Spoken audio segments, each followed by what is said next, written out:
வணக்கம். நீங்கள் பார்த்து கொண்டிருப்பது அக்யூ டிவி.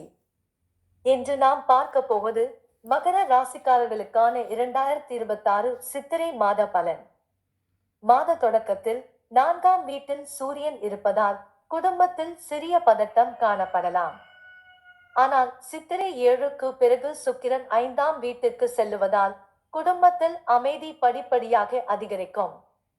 3ஆம் வீட்டில் சனி, செவ்வாய் மற்றும் புதன் இணைந்து இருப்பதால் முயற்சி, தைரியம் மற்றும் செயல்திறன் அதிகரிக்கும். புதிய முயற்சிகளை தொடங்க இது நல்ல காலமாகும். குறிப்பாக செவ்வாய் 3ஆம் வீட்டில் இருப்பதால் தைரியம் மற்றும் விரைவான முடிவெடுக்கும் தன்மை அதிகரிக்கும். ஆனால் அவசர முடிவுகளை தவிர்ப்பது நல்லது.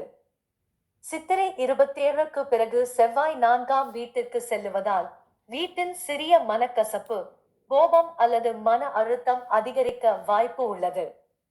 அதனால் பொறுமையுடன் செயல்பட வேண்டும். புதன் 3ஆம் வீட்டில் இருப்பதால் பேச்சுத்திறன் மற்றும் தொடர்பு திறன் மேம்படும்.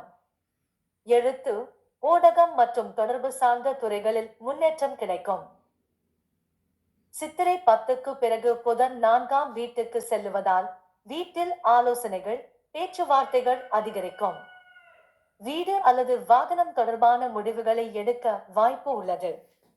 சித்திரை 26க்கு பிறகு புதன் 5ஆம் வீட்டுக்கு செல்லுவதால் கல்வி, அறிவு மற்றும் காதல் விஷயங்களில் நல்ல முன்னேற்றம் காணப்படும். குரு 6ஆம் வீட்டில் இருப்பதால் எதிரிகளை சமாளித்து வெற்றி பெறும் சக்தி கிடைக்கும். வேலை மற்றும் போட்டிகளில் சாதகமான நிலை இருக்கும். ராகு 2ஆம் வீட்டில் இருப்பதால் பண வரவு இருந்தாலும் செலவுகள் அதிகரிக்கலாம். எனவே பண விஷயங்களில் கவனம் அவசியம். 8ஆம் வீட்டில் கேது இருப்பதால் உடல்நிலையில் சற்று சோர்வு அல்லது திடீர் மாற்றங்கள் ஏற்படலாம். ஆரோக்கியத்தில் கவனம் செலுத்துவது நல்லது.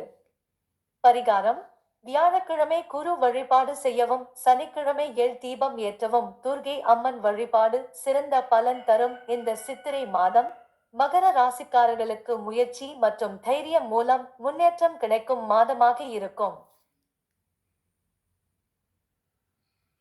இந்த வீடியோ பிடித்திருந்தால் லைக், ஷேர், சப்ஸ்கிரைப் செய்யுங்கள். மேலும் தினசரி பலன்கள் மற்றும் முக்கிய தகவல்களுக்கு தொடர்ந்து பாருங்கள் அக்யூ டிவி. நன்றி.